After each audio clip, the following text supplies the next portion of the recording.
play that again, and you still didn't text me. Your woman said, don't go there. You still didn't text me. You want to? Oh, yes, please. Where did you say you get these from again? Are they expensive? No, they'll get you some. They're like $1 or $2. Are you serious? Yeah. Oh, I don't think everybody be having no opinion. I never seen it. Oh no, I be passing around. Okay, what's on here? Oh no, I don't got food. Oh. Take you some. Right? Again.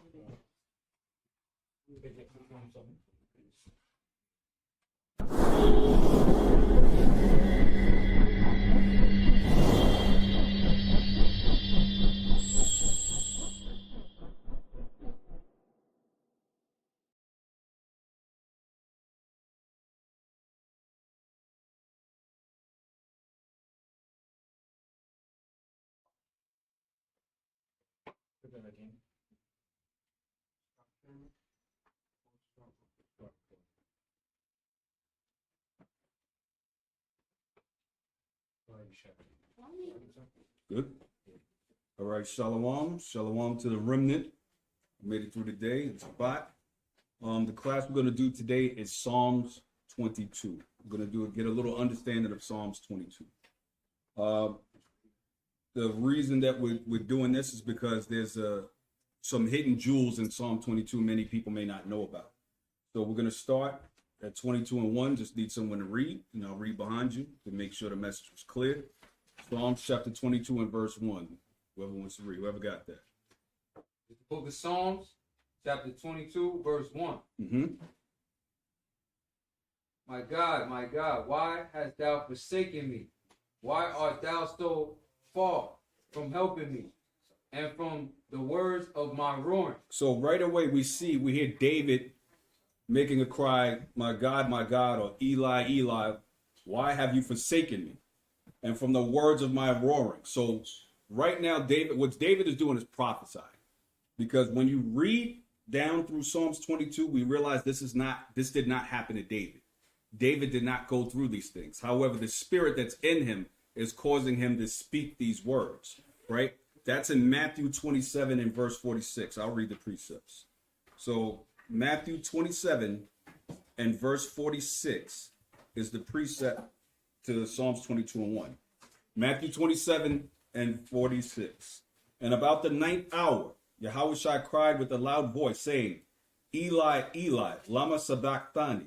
That is to say, my God, why hast thou forsaken me? So we see right here what David is speaking. He's speaking in the spirit of Yashayah. What's to take place in the future, right? So the precepts to verse 1 is Matthew 27 and 46. Okay, go ahead, verse 2. Oh my God, I cry in the daytime, but thou hearest not. Mm-hmm.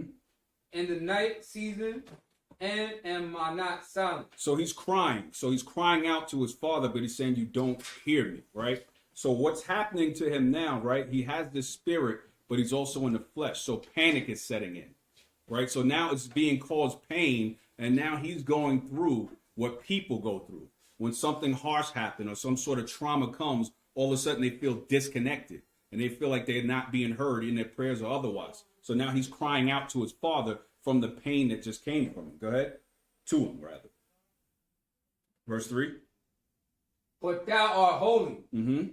O thou that inhabitest the praises of Israel. So notice, despite what he's going through, he says, you are holy. Right? You that inhabited the praises of Israel. Go ahead. Our fathers trusted in thee. Mm-hmm. They trusted, and thou didst deliver them. Mm-hmm. They cried unto thee, and were delivered.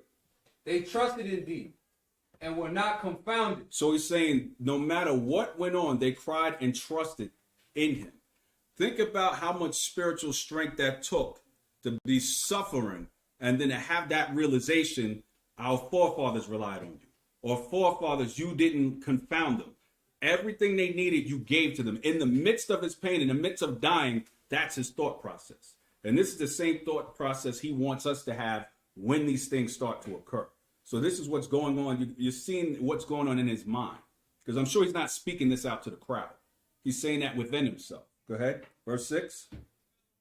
But I am a worm, and no man, a reproach of men, and despised of the people. Put a star next to, highlight verse 6. Because we're going to come back to verse 6. Right? So it says, but I am a worm, and no man, a reproach of men, and despised of the people. So now he's saying, in the literal sense, what's happening, I'm insignificant amongst all these people. I'm a reproach of men. No one wants to come near. No one wants to be bothered with me. And I'm despised of the people. That also goes to Isaiah. I'll read that precept. Isaiah chapter 53 and verse 3. I'll read that for you real quick. Isaiah chapter 53 and verse 3. It says, he is despised and rejected of men, a man of sorrows and acquainted with grief. And we hid, as it were, our faces from him. He was despised, and we esteemed him not. So again, in Isaiah 53 is essentially describing the same thing. How he's treated and how he's seen by people. And how he's even seen by his own people, including the Roman soldiers. So we're going to come back to verse 6. Verse 7. All they that see me laugh, me to scorn. Mm-hmm. They shoot out the lip. Right. They shake the head. Mm-hmm. Saying, he trusted on the Lord, that he would deliver him. Let him deliver him, seeing he delighted in him. Mm-hmm. But thou art he that took me out of the womb. Mm-hmm. Thou didst make me hope when I was upon my mother's breast. So we see from verse 7, now he's being mocked. It says, all that see me laugh me to scorn. They shoot out the lip. They shake the head, saying, he trusted in Yahweh that he would deliver him. Let him deliver him, seeing he delighted in him. So you love this God so much, you pray to him, you think he's with you. Let him deliver you from off that cross, right? So with that precept, we go to We're going to go to Matthew chapter 27 and verse 39. Actually, we'll start a little before that. We'll start from 35 and go to 39. So Matthew 27, verses 35 to 39. And it says, and they crucified him and parted his garments, casting lots that it might be fulfilled, which was spoken by the prophet. They parted my garments among them. We're going to see this later in there also. And upon my vesture did they cast lots. And sitting down, they watched him there. And they set up over his head an accusation. This is Yashayah, king of the Jews. Then there were two thieves crucified with him, one on the right hand and one on the left. And they passed by, reviled him, wagging their heads, and saying, thou that destroyest the temple, and buildest it in 3 days. Let's keep going. Save thyself. If thou be the Son of God, come down from the cross. Likewise also the chief priests, mocking him, up to 41. With the scribes and elders said, he saved others, himself he cannot save. If he be the king of Israel, let him now come down from the cross, and we will believe him. This is the same thing that's being said in verse 7. They're shaking their head at him, and they're telling him, well, if you love God so much, you're the Son of God. Ask him to get you down off that cross. Does anybody know where we heard something like that before? There was something similar that occurred, very similar to that incident. Take a minute to think about that. Well, go ahead. Was it with the thief that was crucified with him? Mm-mm. Right. So let's go to. Okay. Was it when Satan came to him and told him? Khan. Matthew chapter 4 and verse 6. Right. So Matthew chapter 4 and verse 6. This goes with Psalms 22, 7 and 8. And it says in Matthew 4, let's go to start with 5. Matthew chapter 4 and verse 5. Then the devil taketh him up into the holy city, and setteth him on a pinnacle of the temple, and said unto him, if thou be the Son of God, cast thyself down. For it is written, he shall give his angels charge concerning thee, and in their hands they shall bear thee up, lest at any time thou dash thy foot against a stone. So essentially, you see the spirit of Satan was in the crowd at that time. because they're saying, bring yourself down from the cross if you're the Son of God. Satan almost said the same thing verbatim. Cast yourself down then if you're the Son of God. So he's facing the same situation again, right? So let's go back to verse 9. Psalms chapter 22 and verse 9. But thou art he that took me out of the womb. Thou didst make me hope when I was upon my mother's breast. Right. I was cast upon thee from the womb. Thou art my God from my mother's belly. Right. So similar to that, we can find in Jeremiah 1 and 5. Right. What he says to Jeremiah in chapter 1 and verse 5 is, before I formed thee in the belly, I knew thee. And before thou camest forth out of the womb, I sanctified thee. And I ordained thee a prophet unto the nations. So the same thing he said to Jeremiah is essentially the same thing that's being said here. He says, but you are he that took me out of the womb. You did make me hope when I was upon my mother's breast. I was cast upon you from the womb. You are my El, or power, from my mother's belly. So he always knew. This is why they talk about in the New Testament predestination. This was beforehand. And for those of you, it's not meant for everybody who read the book of Enoch. They mention Yashayah invoked before creation, that his name was always there, right? Those of you who read it can read it. Those of you who do not, don't, right? So let's go to verse, we read 10 also, right? Let's go to verse 11. Be not far from me, for trouble is near, for there is none to help. So a lot of us feel like this at times, depending on what's going on or how much things are overcoming us or how much we're dealing with. We say, be not far from me, for trouble is near, for there is none to help me, because it doesn't seem like anyone can or will help you or wants to help you. So this is his cry to his own father. And we have that same cry to the Abba also when it seems like no one else is going to help us. Go ahead. Many bulls have come past me. Strong bulls of Bashan have beset me around. So let's go to get the understanding of the bulls of Bashan. Let's go to Amos chapter 4 and verse 1 is the precept of that. So it's a strong, so again, 11 says, 12. Many bulls have compassed me. Strong bulls of Bashan have beset me round. Right? Read 13. I'm Salakia. Read 13? Yeah. Oh. They gape upon me with their mouths as a ravaging and a roaring lion. Right. So when they gape, right, when they gape, they have this look as if they're about to attack. They're about to do something. So the mouth drops. And right, and they're taking and breathing. They're about to explode and attack whatever they're looking at. So he says, many bulls have compassed me. Strong bulls of Bashan have set around me. So Amos chapter 4 and verse 1 says this. It says, hear this word, ye kine of Bashan. When you look up the word kine, it comes to cow or bull. Ye kine of Bashan, that are in the mountain of Samaria, which oppress the poor and crush the needy, which say to their masters, bring and let us drink. So we see that these bulls of Bashan are oppressive and they harm the poor. And he mentions that it's a kine. So this is going into the same thing. You are bulls of Bashan, right? This is the treatment that he's about to receive from these bulls, which are people, right? Verse 14. I am poured out like water, and all of my bones are out of joint. Right. My heart is like wax.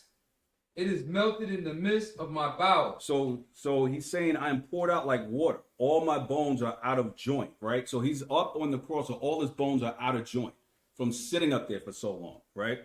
It says, my bones are out of joint.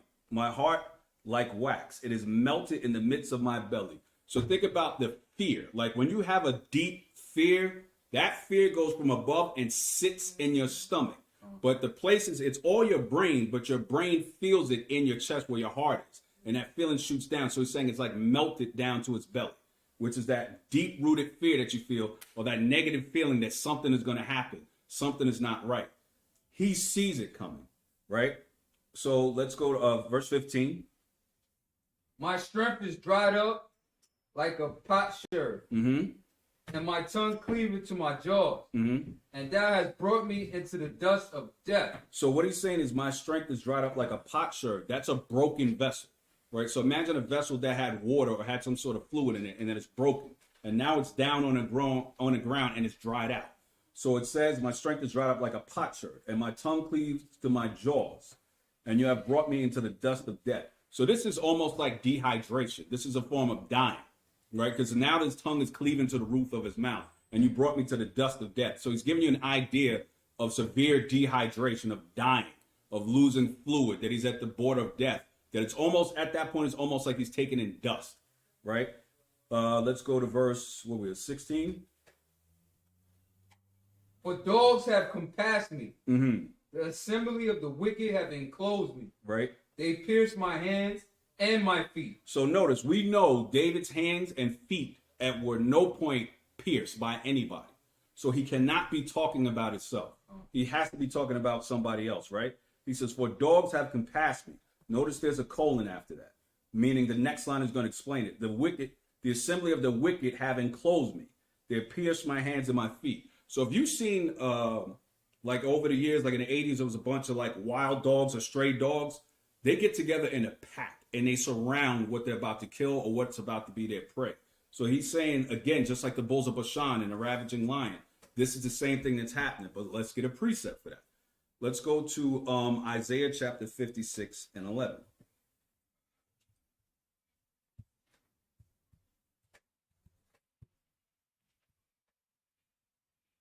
Isaiah 56 and 11 says, yea, they are greedy dogs, which can never have enough.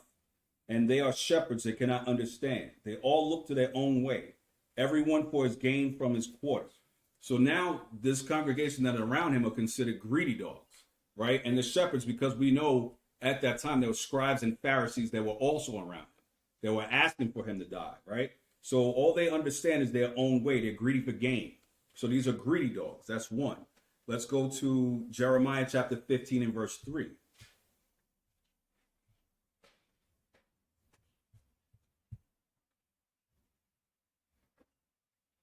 So this gets a little more into what's about to happen. So we see the type of people that are around him, but let's see what that's about. Jeremiah 15 and 3. And I will appoint over them 4 kinds, saith Yahweh, the sword to slay, and the dogs to tear, and the fowls of heaven, and the beasts of the earth to devour and destroy. So the dogs there are there to tear and destroy. Greedy, only understand their own way. So it's like the basis, primal instinct is what's happening right now, right? What's going on with them? Right, this is, they pierced my hands and feet, right? If people don't realize what this is saying, you're lost. Because it didn't happen to David, and it doesn't make sense any other way, right? Verse 17. I may tell all my bones. They look and stare upon me. So he's saying, I may tell all my bones. It's to the point I can see them. So speaking, I may tell all my bones. They look upon me. So I'm so, I don't want to use the word famished. He's probably famished. So I'm so in despair that I can see my bones and they can see me, right? It says, I may tell all my bones. They look and stare upon me. Now I can, my own bones are coming out of my body that they can see me, right? Go ahead. They part my garments among them and cast lots upon my vesture. Right. But be not thou far from me, Correct. O Yahweh, O my strength. Right. Haste thee to help me. Right. So if we go to 22, right, verse 18, let's get the precept from Matthew 27 and 34. Almost all the precepts in this are in Matthew 27, and they're in Mark and Luke because it's the crucifixion. So it's almost verbatim description of what was happening to him. So it's Matthew 27 and 34 that we're going to. So Matthew chapter 27 and verse 34.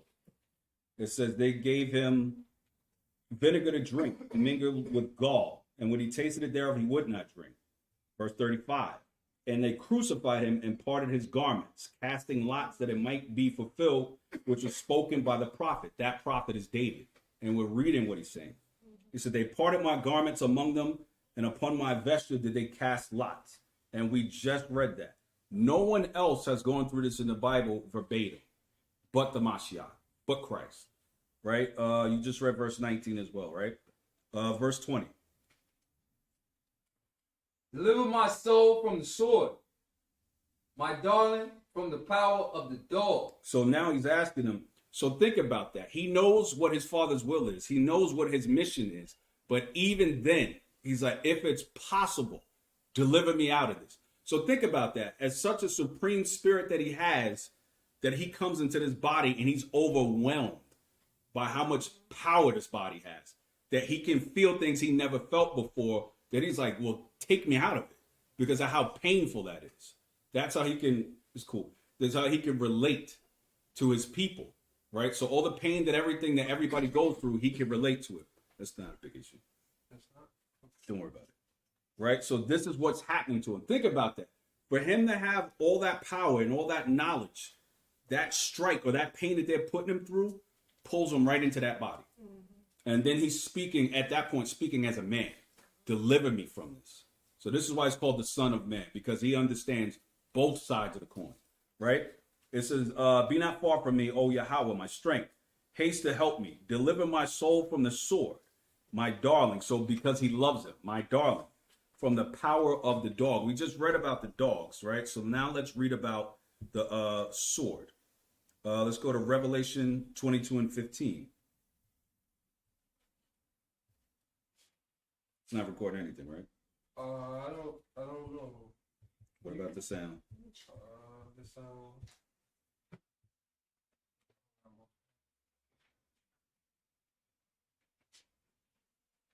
Okay, so Revelation chapter 22 and verse 15 says, for without, let's start from 14.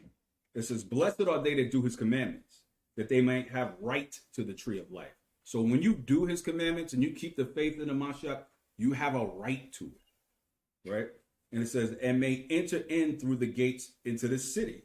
So this is specific now. You're in the gates of the city.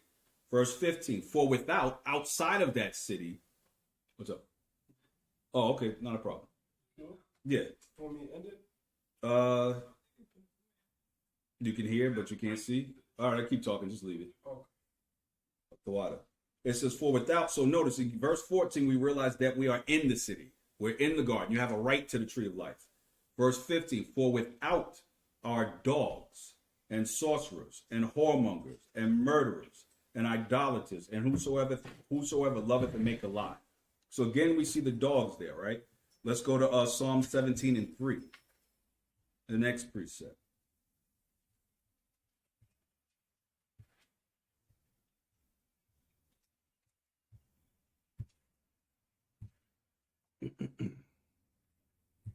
It's a lot. Hold up. Nope, that's not what I want. Give me 1 sec.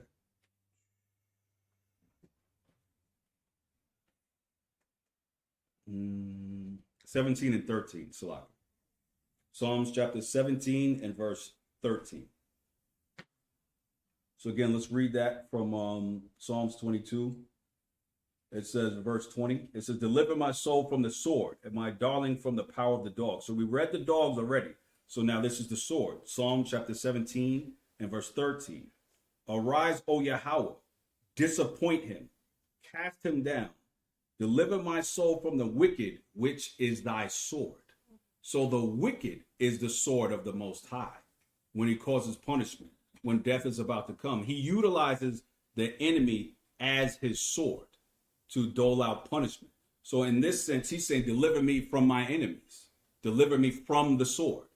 The wicked are the sword in this situation. Deliver me from them. That's what he's asking, right? So go ahead with verse 21. Save me from the lion's mouth, for thou hast heard me from the horns of the unicorn. So the unicorns are essentially rhinoceroses because they have single unicorn, right? And also bulls can be considered unicorns. So it's not a mythological horse with wings and a horn and any of that. It's either a unicorn, as in a bull, or a rhinoceros. That's what it is. It has nothing to do with a horse. Okay. Or right, a Pegasus. Right? Verse 22. I will declare thy name unto my brethren. Mm-hmm. In the midst of the congregation will I praise thee. So now he's making a statement. So now, mind you, all of this is happening, and he's saying this to himself. But these are bits and pieces of Yahweh's life also. It says, I will declare your name unto my brethren. In the midst of the assembly will I praise you. So let's go to John chapter 17 and verse 6. John chapter 17 and verse 6 says, I have manifested thy name unto the men which thou gavest me out of the world. Thine they were, and thou gavest them me, and they have kept thy word. We're going to drop to verse 12. And John 17 and 12 says, while I was with them in the world, I kept them in thy name. Those that thou gavest me I have kept, and none of them is lost, but the son of perdition, that the scripture might be fulfilled. So he literally spoke his name amongst the people, right? Just like he says, I will declare your name unto my brethren. I have given them thy name, right? Brethren, in the midst of the assembly will I praise you. Go ahead, verse 23. Yet that fear Yahweh, praise him. All ye that seed of Jacob, glorify him and fear him. All ye the seed of Israel. Mm-hmm. For he have not despised nor abhorred the affliction of the afflicted. Right? So he doesn't despise anyone that's going through pain, that's feeling something. He doesn't despise or abhor them. Go ahead. Neither have he hid his face from him. Mm-hmm. But when he cried unto him, he heard. Now, just because you weren't answered doesn't mean he didn't hear you. But it's also his will. He may not want to take you out. He may like, I need you to go through this. Just like his son. His son was meant for that. But the flesh part of him didn't want anything to do with that. Because remember, it's two beings, essentially. Because just like we always say, your flesh is trying to kill you. It's always going against your spirit. So he's like, wait a minute, this is a lot. This was more than I thought it was. Because just like certain things, all right, I'm going to go through this, and then you realize how much pain is involved. You're like, I don't want no parts of this. Because you didn't know what it was, but he has to see it through. He has to push through to the other side because that's his mission. This is why even in the midst of all of this, he praises his father. Right? Where were we? 24? Yep. Okay, verse 25. My praise shall be on thee in a great congregation. Mm-hmm. I will pay my vows before them that fear him. Right? I'll pay my vows before them that fear him, not before anybody else. Right? Go ahead. The meek shall eat and be satisfied. Mm-hmm. They shall praise Yahweh that seek him. Your heart shall live forever. So notice, we hear in the scriptures, the meek shall inherit the earth. He says here, the meek shall eat and be satisfied. They shall praise Yahweh that seek him. Your heart shall live forever. So this, again, we see this word keeps coming up numerous times. Meekness, humility. This is who he's granting things to. This is why also he said in Ezekiel, I'm going to purge out the rebels. Those who are not coming humble, you don't show meekness to the people, you're potentially a rebel. Because at what point are you going to do this? When you had the brothers, what was it? When the other brothers were going around speaking in his name, and they didn't want to, they were speaking in his name. He said, they're not with us. Why are they speaking in your name? Shouldn't we have lightning or thunder come down or fire come down and consume them? And what did he say to them? You know not what spirit you have. Meekness and humility. It's not always called for to go hard. And this is, mind you, this is why he's there. And he's correcting people just like Peter. Peter was like, I'm not going to let that happen. What? Get back, Satan. He called him Satan. But how did he handle everything? Easy. Even tempered. He handled everything properly, right? Verse 27. I think that's what we're up to, right? Oh, let's confirm that. Well, no, we know what it is. That's Matthew 5:5 if you want to know where the meek shall inherit the earth. Go ahead, brother. Yeah, so when Christ said, get back Satan, Mm-hmm. At that instant, was it Satan's spirit in Peter? That is what happened? You know what? I mean, Yahweh saying it, this is my opinion, probably, if he's saying it. But also, it's at the same time, your spirit is wrong. So it's like, get back, Satan. Yeah, because there's just precepts that If you got it. It's not every time that the spirit of dwell with man. What? It is not all every different time that the Spirit of God dwelleth with man. Oh, when he said, I will not always keep my spirit with men, like he said at the beginning. Yeah. Right. I think that's in Genesis. That's why I asked the question, because Peter not supposed when he said get back Satan. Well, you know, just like how we do, we have a tendency to go back to our old man and all the, and stuff that we know. It's like, okay, you about to touch him, so I'm gonna get back Satan. And you're thinking, wow, well, don't you want me to protect you? But that's your natural instinct. But he's telling you don't do that because you're not realizing you're interfering with his mission. So he's like, so essentially saying only Satan would try to stop what I'm doing. Yeah. Even if it looks right, it can be wrong. Carnal. Right? Right, carnal. It's a carnal, what's the word? Reaction. Reaction. Which is to us normal. Like, you know what I mean? Okay, you're about to kill a person next to me. I'm about to spaz out, and they tell you, get back, Satan. What? But that's what it was. What were we? Verse 27? Come. All the ends of the world shall remember and turn into Yahweh. Mm-hmm.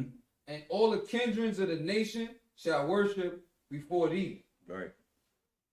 For the kingdom is Yahweh, and he is the governor among the nations.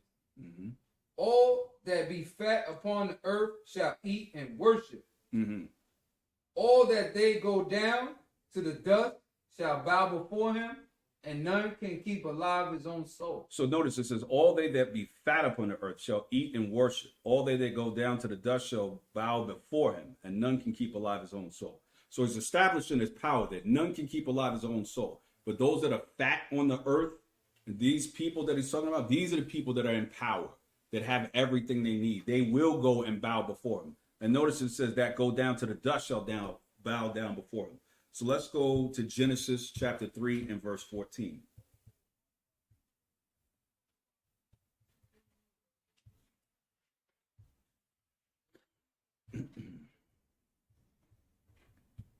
So in Genesis chapter 3, verse 14, it says, and because the Most High Power said unto the serpent, because thou hast done this, thou art cursed above all cattle, and above every beast of the field, and upon thy belly shalt thou go. Dust shalt thou eat all the days of thy life. So this is essentially dealing with the same spirit in these people, right? It says, all they that go down to the dust shall bow down before him, right? Let's go to Leviticus chapter 11 and verse 42. This one might seem strange, but there's a hidden jewel in that also. Because notice, right? Because these people are unclean in the earth, right? They don't worship the Most High, right? We don't want to be like them. Now let's look at Leviticus chapter 11, verse 42. Notice who their counterparts are. Leviticus 11 and 42. Whatsoever goeth upon the belly, and whatsoever goeth upon all four, and whatsoever hath more feet among all the creeping things that creep upon the earth, them you shall not eat, for they are an abomination. These people are the personification of those animals. They're an abomination because they eat of these things. They eat of the dust of the ground. They crawl on their bellies. The animals he's telling you not to eat, and the people he's telling you not to be around, that he's going to subject to them. There's always a counter to everything he says. There's the literal translation of what he's saying. We don't eat these animals. And then there's the spiritual. It's not necessarily the animals in all cases, but it's the people that behave just like these animals. Same thing with Peter. When he saw the sheep come down, all the animals said, kill Peter and eat. It wasn't about animals. It was about unclean people. Same sort of thing. In Leviticus, he's telling you not to eat it. But here, he's telling you what type of people are abominable. And they go crawling on their belly just like these animals. Right? So let's also go to Isaiah chapter 49 and 23.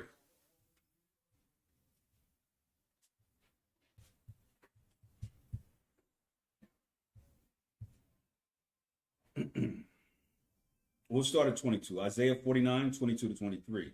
It says, thus saith the Most High Power, behold, I will lift up mine hand unto the Gentiles, and set my standard to the people, and they shall bring their sons in their arms, and thy daughters they shall be carried upon their shoulders. And the kings shall be thy nursing fathers, and their queens thy nursing mothers. They shall bow down to thee with their face toward the earth, and lick up the dust of thy feet. And thou shalt know that I am the Most High, for they shall not be ashamed to wait for me. So the same thing is happening here with the wicked, with the people that are fat upon the earth, with have riches. They're going to be your nursing fathers and your mothers. They're going to be the ones taking care of you. And it says, they shall bow down with their face toward the earth and lick up the dust of thy feet. Again, he just said that there. All, Salat, all they that go down to the dust shall bow before him. So it's to him and to his people. Go ahead. When he cursed the serpent, that he shall be on his belly, what is the breaking down of that? Because I always search for which nation is on their belly or what to match with that. I see where you're going with that one. We'll wait on that one. I'll answer that after, because that's gonna go deep. But that's a good question, because that's actually you going right back to Genesis again and figuring out the serpent thing, right? Because some people, again, that's what's been specified before when it says nachash versus when it says tanin, whether it's an alligator or a snake. And remember, was it a literal snake? Not necessarily so, but this is someone who was high and had pride and saw himself as high, and he's being cursed to go upon his belly. We just read the kings and the nursing mothers and so on are going to go upon their belly, right? But those are people, but they're getting the same treatment that a serpent gets. Yeah. You understand? And the same thing we read Leviticus in 42, they crawl on their belly. So this is how they're seen.